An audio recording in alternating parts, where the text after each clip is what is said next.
when I first got sober, I had this, my life, when you're an addict, your life gets very small. Addiction is about isolation, and you cut off all your relationships, and you can't really be honest with people, so you become a liar. And but as soon as I got sober, my life started getting big again.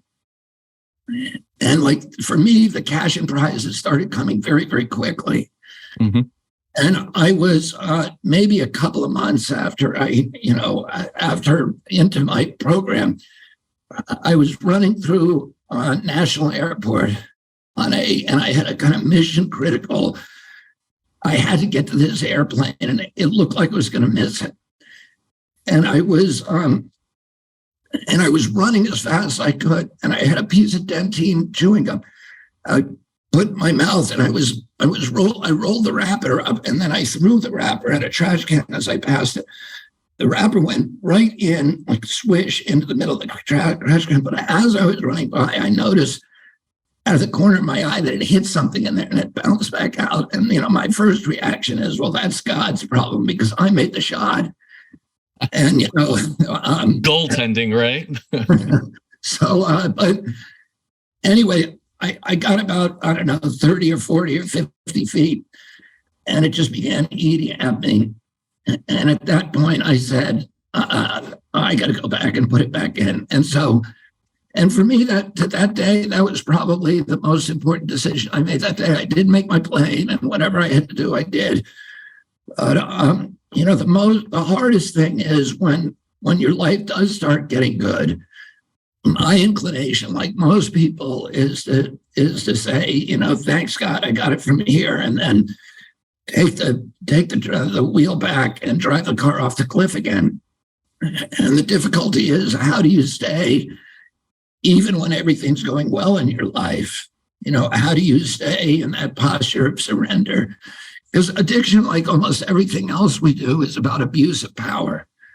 We all have sources of power, and that may be good looks, or it may be money, or it may be access or education, or a good job or whatever. We all have some power.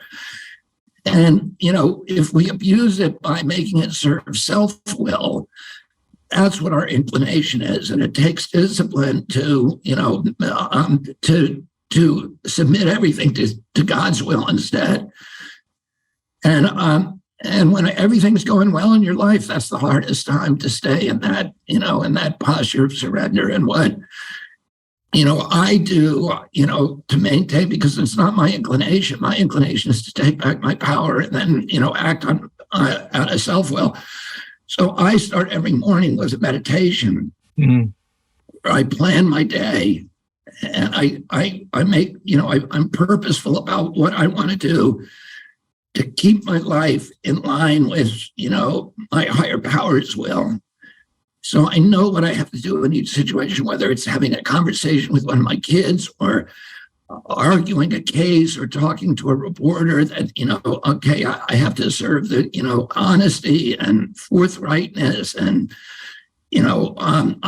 and doing things that I don't want to do. I need to do that. I need to put other people in front of me, etc. And if I plan that at the beginning of the day, and then I try to, maintain it throughout the day. I have a friend of mine who I've talked to about this stuff, and he says, it's for me, it's a lot like I spent a lot of my life whitewater kayaking and doing a lot of first ascents in the Arctic and Latin America, etc.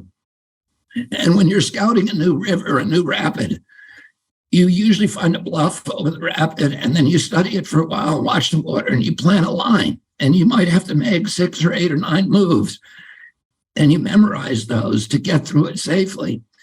And then, sometimes you blow one of your moves and you wash out, and then you're at the mercy of the river, and you have no control over what happens then.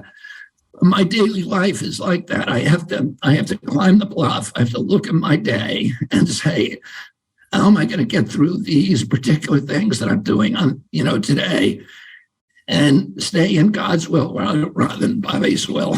And so I do that. That's what I do on my meditation. But I told my friend this, and he said, yeah. And he said, the devil sleeps late, and it's really easy to be a good guy in the morning and the early afternoon. But, around 4 or 5 o'clock, it starts to get harder and harder. I think we all know about that. The devil comes out later in the day. And of course, that faith and belief is something that's so healing. And it seems like something not just we all need inside, but our country needs.